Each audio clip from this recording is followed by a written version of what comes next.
Hello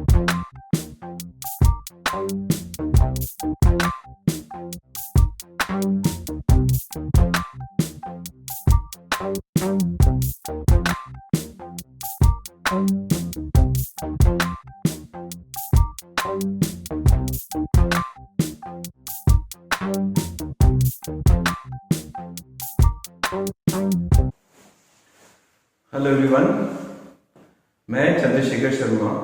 I am a graduate from IIT Bombay. और मैंने IIT exam तब दिया था जब आईआईटी में लगभग 2000 सीट्स हुआ करती थी और देश में केवल 5 या 6 गिने हुए आईआईटीज़ थे। बॉम्बे, दिल्ली, कानपुर, खड़गपुर, मद्रास और गुवाहाटी। रुड़की उस समय बहुत फेमस कॉलेज हुआ करता था, but that time it was not IIT.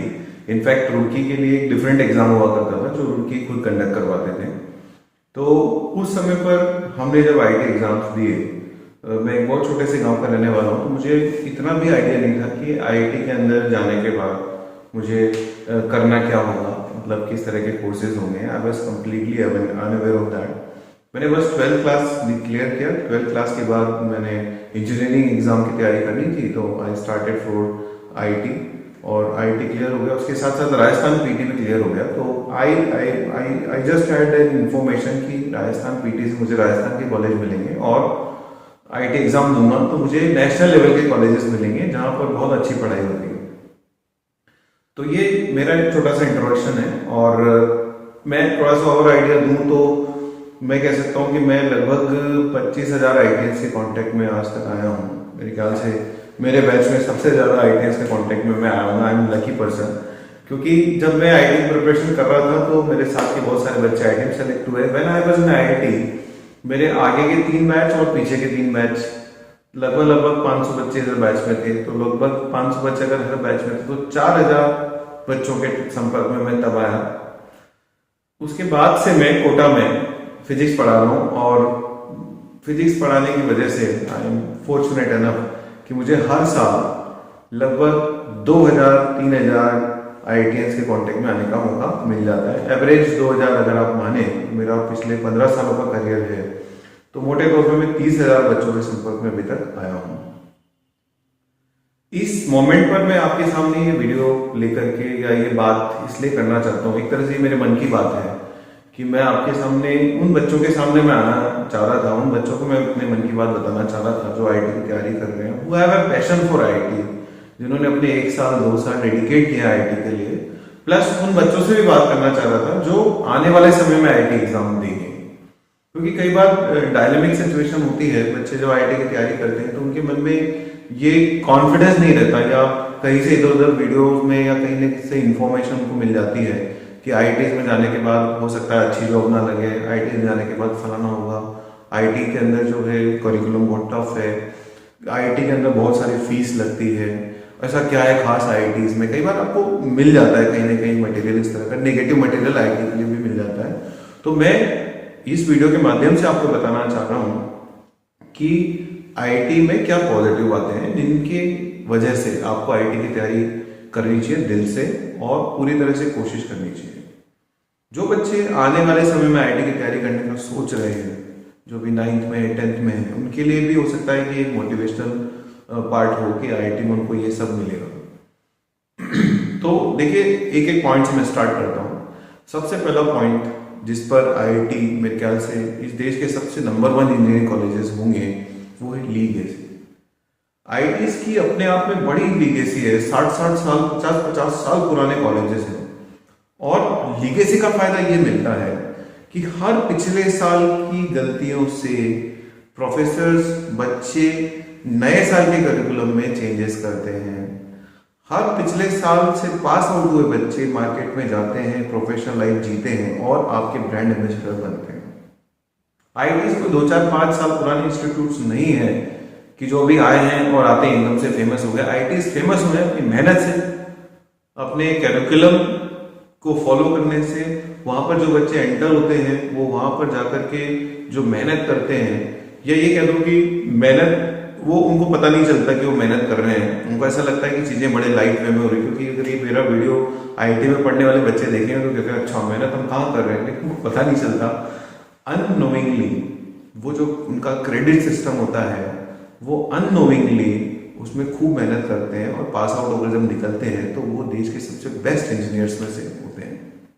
तो ये आईआईटी का जो सिस्टम है ना, ऑटोमेटिक सिस्टम है। और लीगेसी एक बहुत बड़ा इंपॉर्टेंट रोल प्ले करती है, क्योंकि लीगेसी से चीजें सुधरती है। पिछले सालों में जो नए आईआईटीज खुले हैं उन आईआईटीज में भी आपने सुना होगा कि कोई न कोई दूसरा पुराना आईआईटी उनका मेंटोर होता है। जैसे आईआईटी गांधीनगर का मेंटोर आईआईटी बॉम्बे है, इसी तरह से हर आईआईटी का कोई ना कोई मेंटोर रहा है। इनिशियली आईआईटी गुवाहाटी जब स्टार्ट हुआ था तो मैंने सुना था कि आईआईटी खड़गपुर और आईआईटी कानपुर दोनों में से कोई एक आईआईटी उसका मेंटोर रहा था। तो कोई ना कोई आईआईटी मेंटोर होती है हर नए इंस्टीट्यूशन की। आईआईटी हैदराबाद जैसे भी नया खुला है तो उसका जो मेंटोर है वो भी कोई ना कोई पुराना आईआईटी है। Recently I came to know that there is a good financial backup from Japan to IIT Hyderabad. तो हर आईआईटी में किसी न किसी अच्छे टेक्नोलॉजिकली साउंड है, या तो उस कंट्री का कोई सपोर्ट होता है, या फिर पुराने आईआईटी का सपोर्ट होता है, या फिर वो आईआईटी पुराना है। तो ये जो लीगेसी है ना, ये एक बहुत इंपॉर्टेंट रोल प्ले करती है उन आईआईटीज को अच्छा बनाने में। दूसरी बात जो मुझे सबसे अच्छी लगी मेरे 4 साल के स्टे में, because I belong to a very small village. मैंने अपनी लाइफ में बहुत ज़्यादा चीज़ें देखी भी नहीं थी, ना मुझे ये पता था कि आईआईटी में जाकर के पढ़ाएंगे क्या, वहाँ पर क्या कैसा करिकुलम होगा, कैसी लाइफस्टाइल होगी। मैंने सब चीज़ें वहाँ जाकर के देखी।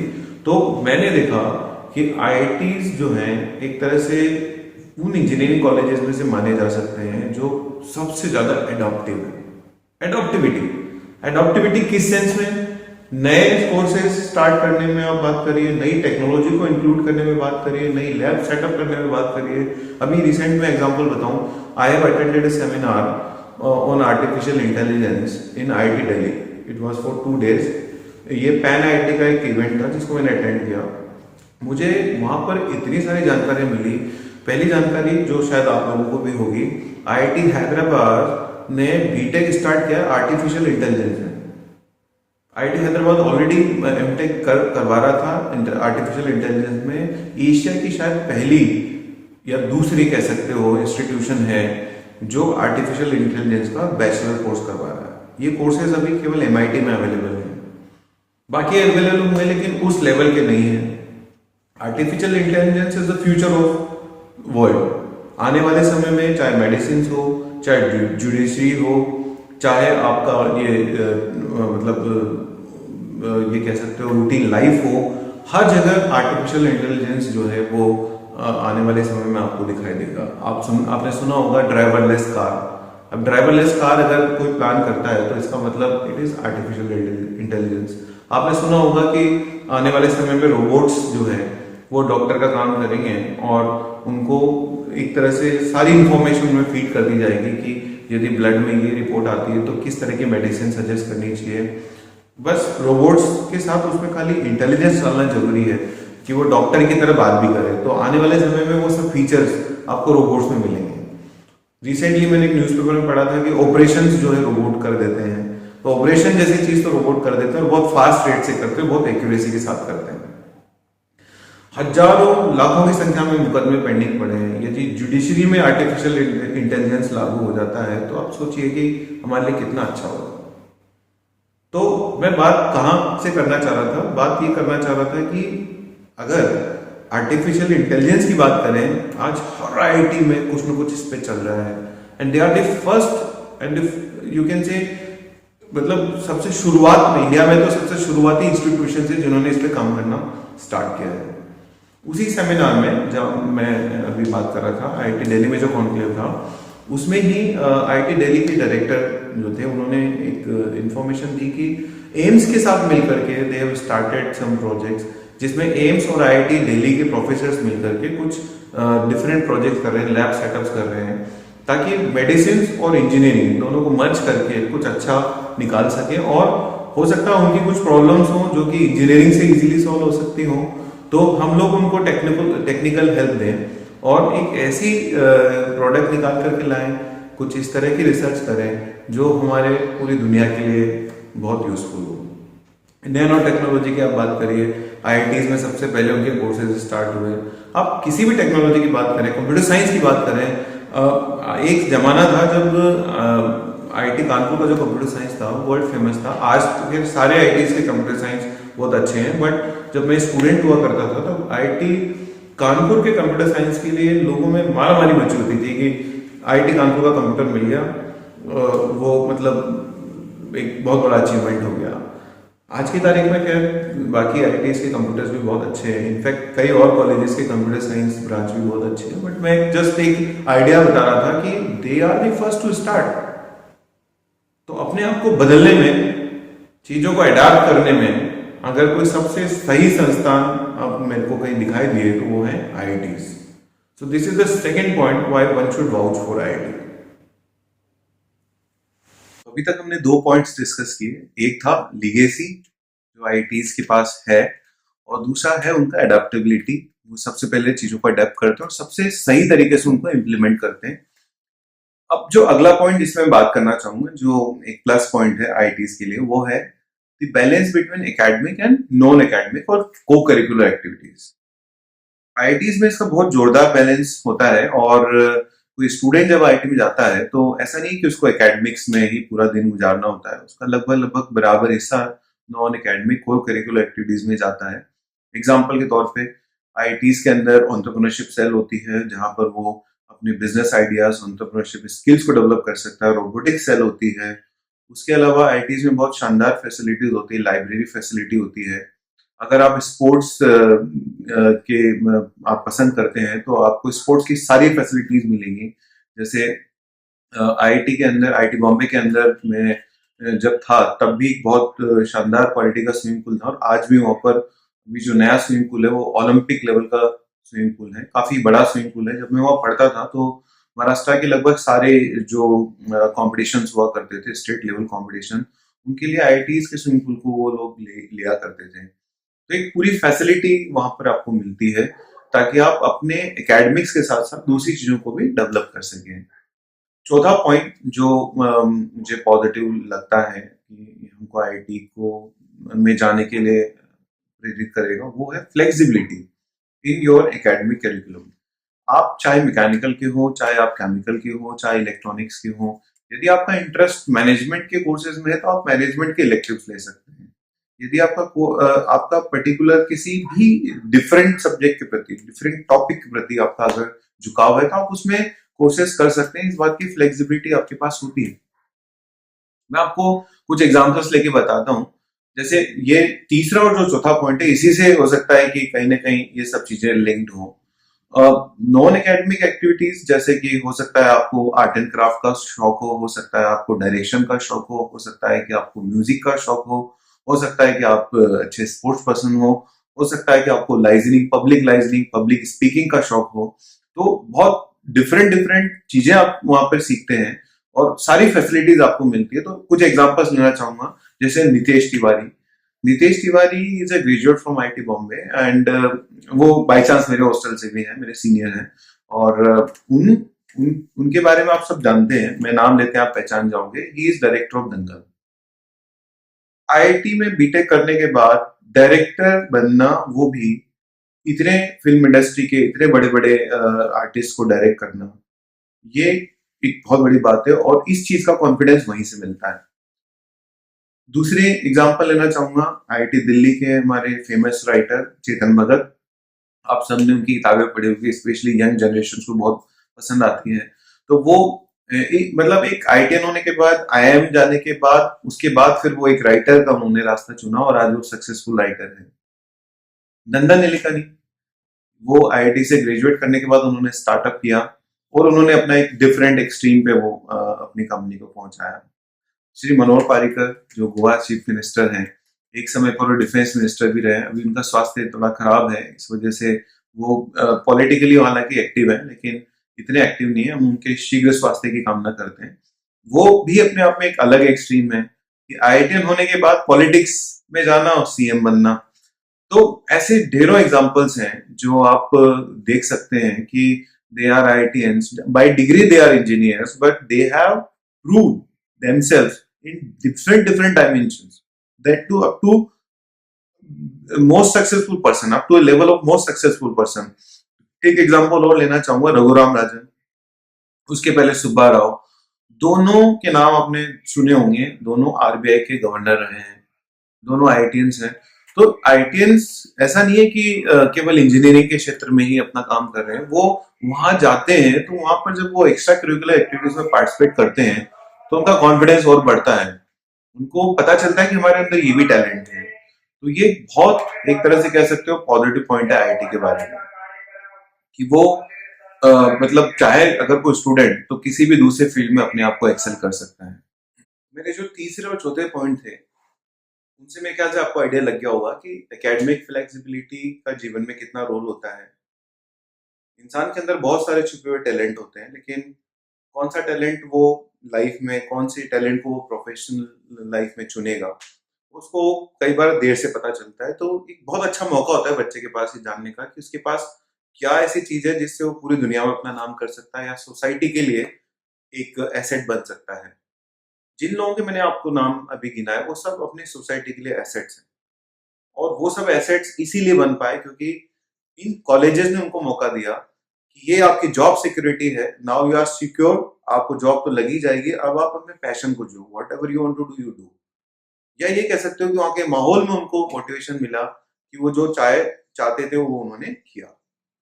इसके अलावा मैं आपको कुछ बातें और बताना चाहूंगा। पॉइंट नंबर 5, आईटीज में जब आप जाते हो तो आपको फाइनेंशियल सपोर्ट बहुत अच्छा वाला मिलता है। There is merit cum means scholarship, जो कि मेरे ख्याल से हर बच्चे को जिसके पेरेंट्स की सैलरी एक पर्टिकुलर लेवल से कम होती है, हर बच्चे को अवेलेबल होती है विद अ स्कॉलरशिप। बहुत नॉमिनल फी पे वहां पे पढ़ाया जाता है। कहने को फीस जो है, जिनके माँ बाप उसको अफोर्ड कर सकते हैं उनके लिए फीस हाई होती है, लेकिन जिनके माँ बाप की सैलरी भी एक पर्टिकुलर लेवल से कम होती है, मैं जब पढ़ता था तब वो लेवल 1 लाख रुपए के आसपास था। अभी मैंने रिसेंटली मैंने सुना था कि वो जो लेवल है शायद 6 लाख रुपए के आसपास है। जिनके गार्जियंस की सैलरी 6 लाख या एक पर्टिकुलर अमाउंट जो आपको नेट पे चेक करना पड़ेगा उनकी वेबसाइट पे, उससे कम है, उनको मेरिट कम मीन्स स्कॉलरशिप मिलती है। इसके अलावा दुनिया जहान की स्कॉलरशिप्स अवेलेबल होती है। तो कोई बच्चा अगर पढ़ना चाहता है तो उसको सारी फैसिलिटीज वहां पर अवेलेबल है, बस वो पढ़ने को तैयार होना चाहिए। अगली बात मैं करूंगा कि जैसे कई बार सैलरीज की बात आती है, जॉब सिक्योरिटी की बात आती है, तो जो छठा पॉइंट है वो है कि जॉब सिक्योरिटी। यदि आप आईआईटीज में हैं तो आपको बहुत अच्छी जॉब सिक्योरिटी होती है, आपकी जॉब बहुत आराम से लगती है, बहुत अच्छी क्वालिटी की जॉब लगती है। कई बार मैंने अभी रिसेंटली मैंने एक बच्चे ने मुझे एक वीडियो फॉरवर्ड किया था कि आईआईटी का ही एक बच्चा क्रिटिसाइज कर रहा था कि what is there inside the IIT, 1-1 crore की जॉब नहीं लगती लोगों की यहाँ पर। वो मैं भी कह रहा हूँ कि 1-1 करोड़ की जॉब थोड़ी हर किसी की लगती है। वो कुछ बच्चे होते हैं जिनको फेसबुक, गूगल, इस तरह के जो बड़े बड़े इंस्टीट्यूट, इस तरह की जो बड़ी बड़ी कंपनीज हैं जिनको एकदम फ्रेश ग्रेजुएट चाहिए होते हैं वो, और उनको एक खास तौर के ग्रेजुएट चाहिए होते हैं, मोस्टली कंप्यूटर साइंस के ग्रेजुएट चाहिए होते हैं, उनको वो लेकर के जाते हैं और उनको इस तरह के पैकेजेस देते हैं। नॉर्मली जो बच्चों की सैलरीज होती है 10 लाख, 20 लाख, 30 लाख इस रेंज में होती है। एवरेज सैलरी 12 से 15 लाख की रेंज में आती है, जो कि कम सैलरी नहीं होती कहीं से कहीं तक। मैंने वो वीडियो जब देखा था तो उसमें मैं ये कहते हुए सुना था कि ये यहाँ पर 12-13 लाख की सैलरीज ही होती है average. 12-13 lakh is not a small amount for a kid, for a child of 22 years. मेरे लिए वो चाइल्ड की तरह है, मैं उसको चाइल्ड बोलूंगा। 22 साल के यंग बंदे के लिए 12 लाख रुपए कहाँ से कहाँ तक कम होते हैं एक साल की सैलरी। That is starting. उसके बाद आप मेहनत करिए, आप एक्सेल करिए, मनी आपके पीछे भागेगी यदि आप एक्सीलेंस के पीछे भागोगे। आप जहां भी ज्वाइन करते हैं वहां मेहनत करिए, पैसा अपने आप आपके पीछे आएगा। तो स्टार्टिंग सैलरी की अगर बात करें तो 12-13-15 लाख, 10 लाख कहीं से कहीं तक कम नहीं होते हैं। और मेरे ख्याल से इतनी सिक्योरिटी पे अगर आपको मिलती है तो कहीं से कहीं तक कम नहीं होती। तो ये भी एक बहुत पॉजिटिव बात है। यदि आप फर्दर स्टडीज के लिए जाना चाहते हैं तो जो बच्चे जिनके आईटी में एकेडमिक्स अच्छे रहते हैं, वो जब अप्लाई करते हैं तो उनको आईटी के प्रोफेसर्स की रिकमेंडेशन मिलती है। वो रिकमेंडेशन इतनी जानदार होती है, इतनी इंपॉर्टेंट होती है कि उनको इजीली फॉरेन यूनिवर्सिटीज के अंदर एडमिशन मिल जाता है। आप लोगों ने सुना होगा कि आईआईटी से बहुत सारे बच्चे मास्टर्स करने के लिए, पीएचडी करने के लिए यूएस जाते हैं। वो क्यों जा पाते हैं? क्योंकि एक तो उनके पास शानदार वाली रिकमेंडेशन होती है, दो जब वो जीआरई और टॉफिल का एग्जाम देते हैं, जीआरई का जब एग्जाम देते हैं तो कॉलेज के अंदर माहौल होता है भाई। सारी दुनिया जीआरई की तैयारी कर रही होती है, आपको पता होता है तैयारी कैसी करनी है, आपको आइडिया लगता है कैसे तैयारी करनी है, आपके सीनियर्स आपको गाइड करते हैं। तो ये सब चीजें ऐसे रास्ते चलते हर किसी को गाइडेंस नहीं मिल जाती, वहां पे आसपास के लोग जब कर रहे होते हैं उनको देख करके आप मोटिवेट होते हो। मैंने ऐसे ऐसे एग्जांपल्स देखे हैं जिन्होंने जीआरई के बहुत सारे अच्छे स्कोर, एक साथ जीआरई का अच्छा स्कोर भी आ गया, कैट भी क्वालिफाई कर लिया। यानी कि स्कोप की कमी नहीं है, आसपास लोगों की कमी नहीं है जो आपको गाइड करेंगे। अगर आप चाहें तो वहां से कुछ भी कर सकते हैं। तो ये छठा पॉइंट था आईआईटी के लिए कि आईआईटी में हमको क्यों जाना चाहिए। अब मेरे ख्याल से मेरी सारी बातें कंप्लीट हो गई, और कुछ बातें अगर मुझे और याद आएंगी तो मैं नेक्स्ट वीडियो में आपको डेफिनेटली बताऊंगा। तो पॉजिटिव चीजें तो बहुत सारी हैं, अनंत पॉजिटिव चीजें हैं।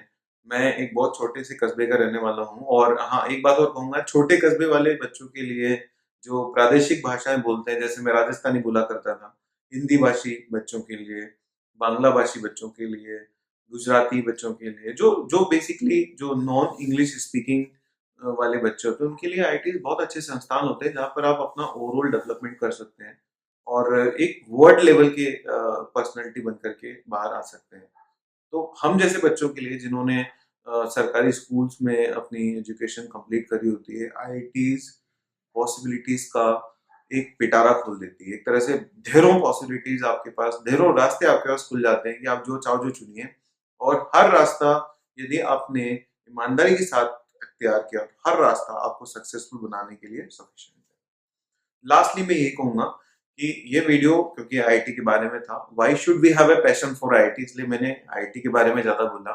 मैं ये नहीं कहूंगा कि बाकी इंजीनियरिंग कॉलेज कहीं से कहीं तक कम है, सारे इंजीनियरिंग कॉलेजेस की अपनी जगह होती है। एनआईटीज जो हैं वो भी बहुत अच्छे कॉलेजेस हैं, उसके अलावा भी देश में बहुत सारे कॉलेजेस जैसे बिट्स है, बहुत अच्छे उनके करिकुलम है, बहुत अच्छा उनका लिगेसी है, they are also very good. But बस ये कहूंगा कि अगर आप आईटी में जा सकते हैं, आप आईटी की तैयारी कर रहे हैं, तो डेफिनेटली आपको पूरे मन से फाइट मारनी चाहिए। ठीक है, यदि आप आईटी की तैयारी करते हैं, आईटी में सिलेक्शन होता है, बहुत अच्छी बात है, नहीं होता then you will go for second, यानी कि एनआईटीज या दूसरे इंस्टीट्यूट जो होंगे उनमें जाएंगे। यदि वहां भी नहीं होता तो फिर आप दूसरे इंजीनियरिंग कॉलेज में जाएंगे, प्राइवेट इंजीनियरिंग कॉलेज में जाएंगे, या फिर साइंस वाले बैचलर ऑफ साइंस करेंगे, बीएससी करेंगे। मेरा ये मानना है कि हम कहीं भी रह करके सक्सेसफुल हो सकते हैं। आईआईटी में जाने का मतलब कहीं से कहीं तक ये नहीं है कि आप 100% सक्सेसफुल होंगे, मेहनत आपको वहां भी करनी है। आईआईटी में ना जाने का मतलब कहीं से कहीं तक ये नहीं है कि आप फेल हो गए। आईआईटी में ना जाने वाले भी लोग बहुत अच्छा करते हैं, बहुत आगे बढ़ते हैं। IIT is not end of the road. क्योंकि इस वीडियो में हम आईआईटी के बारे में बोल रहे थे, इसलिए मैंने जनरली उसको हाईलाइट किया। बट मेरा मकसद तो यही है कि आप कहीं भी रह करके मेहनत करें, आप आगे बढ़ सकते हैं। और आप यदि आईआईटी की तैयारी करने का सोच रहे हैं या आप कर रहे हैं, तो अपने अंदर फायर बना के रखिए। आपकी पहली चॉइस आईआईटी होनी चाहिए बस, और दिमाग पे कोई दबाव नहीं होना चाहिए। खुश रह करके काम करेंगे तो डेफिनेटली अच्छा होगा। एग्जाम में ज़्यादा समय नहीं है, और इसीलिए कुछ चलते चलते मैं दो तीन टिप्स आपको एग्जाम की भी देना चाहूंगा। देखिए, खास तौर पे फिलहाल ये मैं रिपीटर्स के लिए बोल रहा हूँ, बिकॉज दे आर फ्री। जो 12th वाले बच्चे हैं वो बोर्ड एग्जाम्स में भी बिजी होंगे। ये जो एक महीना अभी आपके पास है जेई मेन और इसके बीच में, अभी आज के बीच में, और उसके बाद फिर जेई एडवांस होगा, यानी कि लगभग मई से लेकर अभी तक आपके पास 2.5 महीने के आसपास हैं। इस 2.5 महीनों में आपको केवल वही चीजें रिवाइज करनी चाहिए जो आपको सबसे ज्यादा फायदा देंगे। तो सबसे पहले तो आप चुनिए कि आपको रिवाइज क्या करना है, व्हाट टू रिवाइज। ओके, उसके बाद आपको ये देखना है कि रिवाइज क्या करना है। कई बार बच्चे पूरी शीट खोल के बैठ जाते हैं कि मैं पूरी शीट करूंगा, और पूरी शीट जब वो करने लगते हैं तो 2-3 दिन में एक ही चैप्टर होता है। दूसरी इंपॉर्टेंट चीज आती है हाउ टू रिवाइज। रिवाइज कैसे करना है, what to revise, how to revise. आपको हमेशा स्टार वही क्वेश्चन चुनना चाहिए जो आपको कभी आपने किया हुआ है और आपको नहीं आया था। किस तरह से रिवाइज करूं कि पूरा चैप्टर कवर हो जाए, ये भी एक इम्पोर्टेंट बात होती है। ठीक है, तीसरी चीज ये कहूंगा कि आपको पिछले सालों के आईआईटी के पेपर्स जरूर रिवाइज करने चाहिए। चौथी चीज मैं कहूंगा कि स्पेशली फिजिक्स में, क्योंकि मैं एक फिजिक्स का टीचर हूँ, फिजिक्स में आपको थ्योरी बाद में पढ़नी चाहिए जरूरत के हिसाब से। सबसे पहले आपका टारगेट होना चाहिए कि आप क्वेश्चन अटेम्प्ट करो। क्वेश्चन अटेम्प्ट करने के बाद यदि आपको लगता है कि आपको किसी पर्टिकुलर टॉपिक में दिक्कत है, तब आप उसकी थ्योरी को रिवाइज कर सकते हैं। ठीक है। पांचवी चीज मैं आपसे कहूंगा, इस समय थोड़ा सा फोकस रह करके काम करना, अपनी हेल्थ का ध्यान रखना है और नेगेटिव थॉट वाले लोगों से दूर रहना है। ठीक। छठी चीज मैं आपसे ये कहूंगा कि मोटिवेटेड रहना है। ठीक है। और जो जेई एडवांस के टाइमिंग्स होते हैं, जेई एडवांस के टाइमिंग्स होते हैं, जिस टाइम दोनों पेपर होते हैं, मॉर्निंग शिफ्ट और इवनिंग शिफ्ट, उस समय आप बिल्कुल ना सोएं, क्योंकि अगर आप उस समय आप सोएंगे तो फिर आपकी बायोलॉजिकल क्लॉक उस हिसाब से एडजस्ट हो जाएगी और फिर वो गड़बड़ करेगी, फिर आप इधर एग्जाम शुरू होगा, इधर आपको नींद आना शुरू होगी। तो you have to be careful कि आप उस समय पर थोड़ा सा सोना अवॉइड करें। इसके अलावा कुछ और टिप्स के साथ मैं जेई एडवांस स्पेसिफिक टिप्स लेकर के मैं आपके साथ जरूर मैं शेयर करूंगा।